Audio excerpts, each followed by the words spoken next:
vais vous le traduire au fur et à mesure. Donc, c'est quelqu'un qui rentre au Canada, c'est un anglophone, donc la mise en contexte, c'est qu'il est à l'aéroport, il y a une immense file de gens qui attendent pour se faire tester de façon obligatoire avant de rejoindre un hôtel payé aux frais des personnes qui rentrent au pays, un hôtel où ils doivent au moins rester 3 jours avant de recevoir le résultat du test fait à l'aéroport. Et si le résultat est positif, donc ils sont amenés, comme je vous le disais en début d'émission, dans les Canadian Facilities, qui ressemblent plus à des camps de concentration qu'autre chose. Et regardez, ce bonhomme illustre très très bien l'attitude que Mika nous avait décrite tout à l'heure. Et moi, ça me fait tellement plaisir de voir qu'il y a encore des gens qui sont capables de reconquérir leur propre liberté. Ils n'attendent pas qu'on leur donne. Alors, on y va pour le partage. Voilà, c'est parti. Donc, je vous traduis l'essentiel de ce qu'il dit. Hein. Got my bags, and we're gonna go outside. Refuse the stupid test. I tell everybody to refuse the stupid test. Il dit donc, j'ai récupéré mon bagage, je vais vers l'extérieur et il y a une file de gens stupides qui sont en train d'attendre leur test.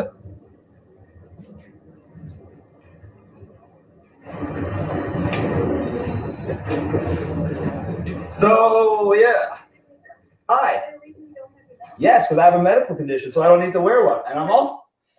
Alors, il dit, donc la douanière lui dit, mais monsieur, vous n'avez pas de masque. Et il dit, oui, moi j'ai des problèmes médicaux, hein, medical conditions, et donc je ne porte pas mon masque. Donc déjà, première chose. So a Canadian citizen, and this is a violation of our Charter Rights, Section 6, and about...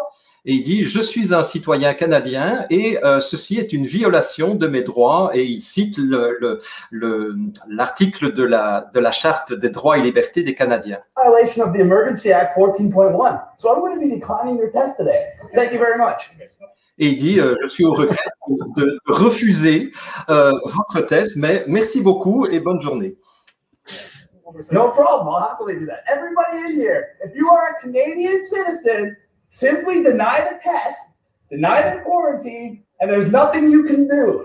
They cannot stop you. They cannot force you. You are a citizen. You have rights. If you want to wait in the line for 2 hours, let them push shit up your nose. Donc, il dit, voilà, hey, tout le monde, vous êtes des citoyens canadiens ou des résidents permanents.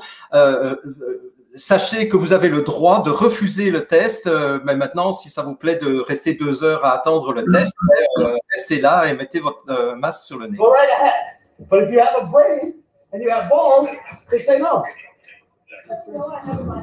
That's fine. I have a camera on as well. So yes, everybody, this is what you do. You say no to their test, no to their quarantine, and if you're a citizen or a permanent resident, there's absolutely nothing they can do but acknowledge that you have rights. And they have to respect that.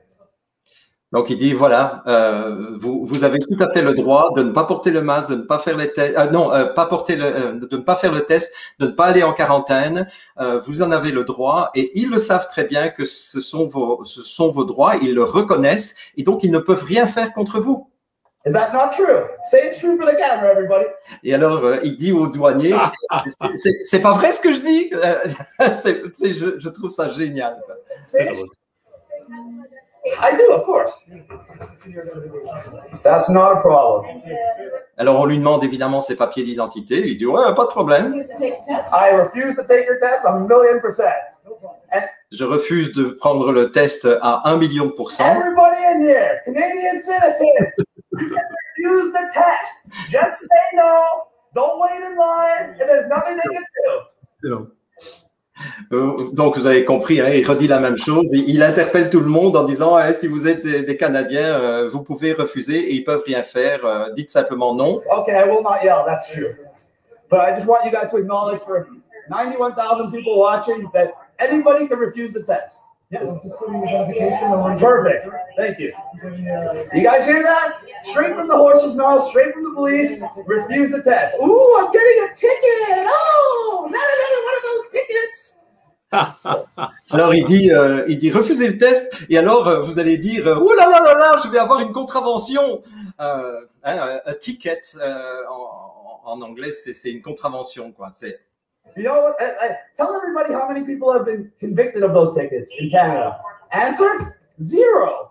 Et alors il dit dites-moi combien de gens ont été condamnés finalement avec ces contraventions et answer la réponse 0.